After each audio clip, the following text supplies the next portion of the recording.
नाही, विचार असा नाही ग,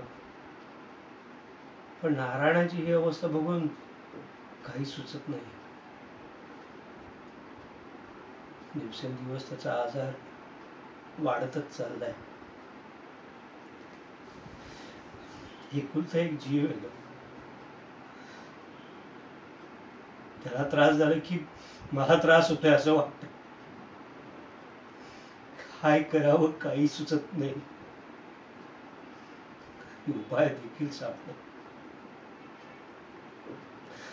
हतबल झाल्यासारखं वाटतंय.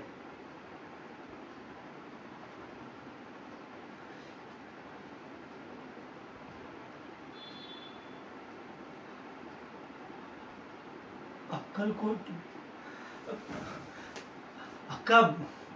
अक्कलकोट गेले काही दिवस ना मला येणारे जाणारे सतत अक्कलकोट बद्दल सांगत असतात. असं तर नसेल ना की नारायणाचा उपाय अक्कलकोट मध्ये असेल? तसं असेल ना तर आपण अक्कलकोटला निघू. हो, आजच.